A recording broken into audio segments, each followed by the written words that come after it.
It's Mr. Brough here. I want to talk through your second piece of work for the week beginning the 27th of April. We need to start looking at the last bit of content really for this year, which is Britain's 11 years as a republic, a period that's known as the interregnum. Now, David Starkey, the historian, makes the point that there have been kings in England before there was England. So really, monarchy is woven into the very fabric of our country, and monarchy has an authority and a legitimacy that is cemented really into our history. So there was no plan. The expectation wasn't that Charles would have been executed. The expectation is that Charles would have come to a settlement. That didn't happen. So then, after his execution, there had to be some kind of new constitution.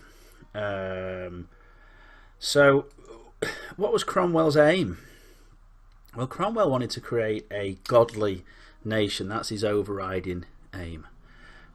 He wanted to maintain the traditional social hierarchy, which is based on land, and he wanted some element of social reform as well. So those are the things that Cromwell wanted. The difficulty in this 11-year period is that there is no legitimacy. The people of England did not want their king executed. They didn't support the execution of Charles.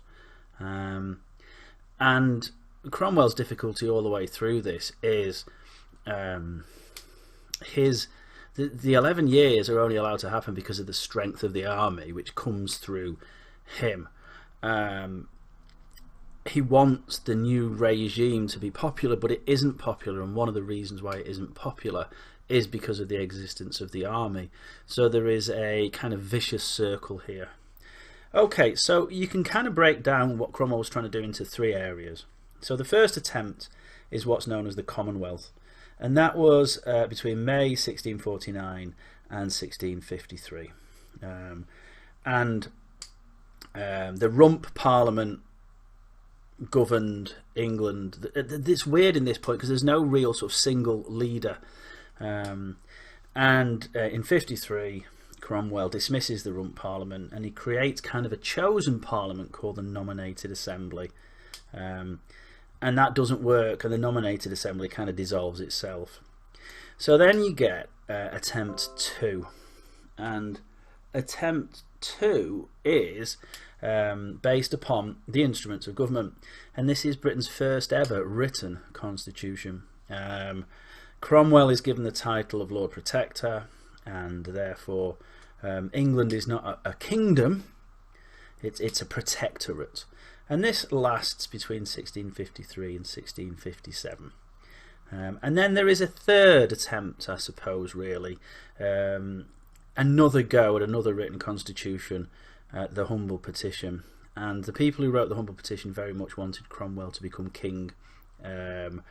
Cromwell wasn't really willing to do this. He thought long and hard, but he couldn't do it. So that's the third attempt, which takes us to 1659.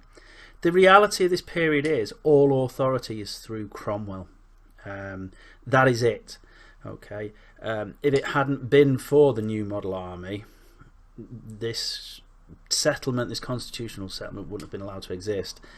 So it exists as long as Cromwell exists, and when Cromwell dies, something else happens. So this slide is about explaining some of the key terms and understanding how they fit into things, so you can make sense of everything really. Right, so if we think England had always had kings, so England had always been a kingdom by definition. So on the left hand side of this slide we can see a monarch, traditionally usually a king, and we know that it used to be a royal council. We know that Thomas Cromwell reformed this, so you've got the Privy Council advising the king and putting his plans into action. So the Privy Council essentially was similar to what we have now as a government. You then had the Parliament, and the Parliament consisted of the House of Commons and the House of Lords, and the Parliament would pass laws, and Parliament raised taxes. And neither of those things could happen without the Lords signing off on things, and neither of those things could happen without the King signing off on things. And this was the traditional system of power and authority. And that power and that authority came from tradition, literally hundreds and hundreds of years of tradition, and widespread support. Now, with the execution of Charles, the kingdom has gone. You can't have a kingdom without a king. So something new occurs, and that something new, in its first form between 1649 and 1653, is called the Commonwealth. Now, it's interesting here at this point, there's no individual leader of the government. Fairfax was the most senior military leader. He, in theory, was Cromwell's senior officer. However, and therefore Fairfax had the title of Lord General, but Fairfax was not really interested in politics at all. And this allowed Cromwell really to guide things. So instead of the Privy Council, you've got a Council of State, and that does a very similar thing. You've still got the House of Commons, so you've still got the Rump Parliament. The House of Lords is abolished, so you end up with just Parliament, the Rump Parliament. And similarly as before, this passed laws and it raised taxes. And one of the reasons it's unpopular is it has to raise taxes to keep the new model army existing. And it needed to keep that existing because otherwise the entire regime would have been overthrown. So the problem with the Commonwealth is it has neither tradition or authority, and all power and authority that it has comes from the new model army, and the authority within the new model army comes from Cromwell. So in a sense, really, and he will not have devised this, it wasn't his intention, but in a sense Cromwell is the power and authority throughout the Commonwealth. So the Commonwealth that existed between 1649 and 1653 is the first attempt to create a godly nation in the aftermath of Charles's execution. So areas that you need to make notes on here, and you can see on this slide I've put page numbers. You need to make notes on the importance of Cromwell and the army. None of this exists without them, and that's really important to understand. You need to understand the establishment of the Republic. You need to record the dates of when the monarchy was abolished, when the Lords were abolished, and the structure. And then you need to make notes on the challenges. The first few years of the Commonwealth, it was all about various challenges that Cromwell and the Commonwealth faced. So there was an initial leveller challenge. It became very apparent very soon that Cromwell was not going to change the social hierarchy. He was going to stick to the status quo. So there were leveller challenges to this that Cromwell put down. You need to understand that at this time there was a sense across the country of the world turned upside down. There's a real sense of the end of the world, actually, and there is an unleashing of all sorts of different religious groups who have this kind, it's called millenarianism, this idea that there's kind of like Christ's 1,000 years are about to happen, so the old order is going to get torn down, and Christ will be coming to have his second era, as it were. So you get some radical sects, and they don't make things any easier. You've got the Fifth Monarchists, who were a radical religious sect, and you've got the Quakers. We now think of Quakers as being quite peaceful, but they weren't at the time. So have a read through the pages 146, 147.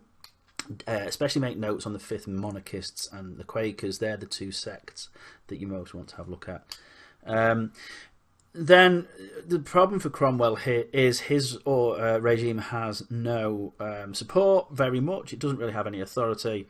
A classic move throughout the years, throughout the ages, is to embark upon some kind of conflict against an enemy to unite the people at home. And there are two examples of this that you need to make notes on. There is Cromwell's military campaign in Ireland, and his destruction of the Irish at Drogheda and Wexford. Anyone with any Irish Catholic blood in them will understand that Oliver Cromwell is seen very much as the devil in places in Ireland, for the way he behaved and the atrocities that he was responsible for. So you need to make notes on that. You've then also got a military campaign in Scotland. Charles II tries to, understandably, reclaim the monarchy for himself, and Cromwell has to put down the rebellion in Scotland, which he does, which on pages 156 to 157. It's important to make some notes on some of the achievements of the Rump Parliament. Okay, focus on religious policy, legal reform, social policies and financial policies, and make notes on some of the changes that Cromwell attempted to bring in during this period. And then the final thing really here is in 1653 Cromwell decides to dissolve the Rump, for various reasons really. I think he is of the view that they should have been a godly parliament, but they're actually more concerned with trade, more concerned with war, and more concerned with keeping themselves in a position of power, which wasn't really the deal. So Cromwell eventually actually just marches in to Parliament and gives the MPs an almighty telling off, and the army send them on the way. And then that is really the end of the first attempt to create a godly government. So make notes on all of those areas. I'm not really going to give you much more information on that. Do make notes on all of those areas. And then making notes on all of those areas and answering the 2 source questions, that will be more than enough for this next week. Okay, thanks very much.